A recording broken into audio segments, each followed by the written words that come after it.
همه جای این شهر دلمو میزنه، دارم فکر میکنم به اولین روزی که دیدمت. رفیقام میگفتم برو جلو حرف تو بزن، منم اومدم و گفتم میدی دل تو به من. یادته خندیدی و شروع شد اون رابطه، من همونم که همیشه همه جا ساکته. گفتی ثابت کن منم خدا رو کردم واسطه، دستاتو گرفتم گفتم جات تو قلبم ثابته. من چشماتو کردم توی قلبم نقاشی، ولی تو نمیخواستی که فقط مال من باشی. میگفتم با هم را بریم ندارم سیر درد باشی، ولی تو امروز رو نمیدیدی و هی میگفتی فردا چی. خیلی برام سخت بود که درکم کنی، همش دنبال بهونه بودی ترکم کنی. رفتی و این دل من پر از دلهره شد. ببین تنها کسی که چشمامو تر کرد تویی، همیشه نزدیکت بودم ولی تو ازم دور بودی. اون وقتا که سرگرم بودم زندگیم بودی. چی بگم شاید لیاقت نداشتی تو بد نشی، نمیفهمن چقدر ولی تو بد میکردی حالمو، چه بودی چه نبودی. حتی جونمو میدادم واسه اونی که نبودی. ساخته بودم واسه دنیایی که دنیایی حسودی. بهش میکردم و تو لایق رویایی نبودی. رویایی ترین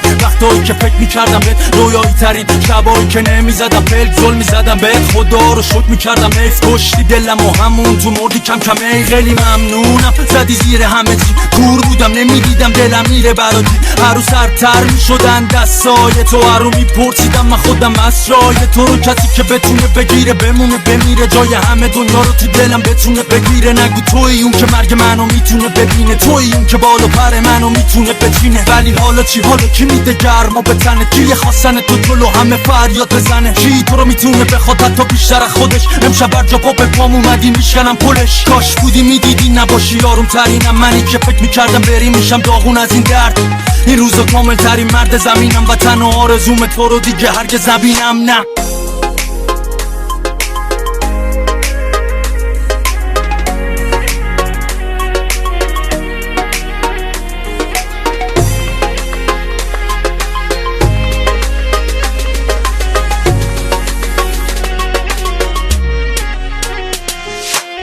کنارم نشستن لیستا مرتب، بسوزن دود بشن لیستا کنم سر.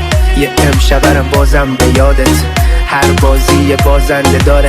شاید نیفته گذرت به گذر من، آره دوریم ولی درست مثل دو سر خط. رسیدم با این که کسی نبود منتظرم، عاقبت هنر من باعث مردن من. رب بهترین رفیقامو بهم داد، چه فایده گرفت خانوادمو.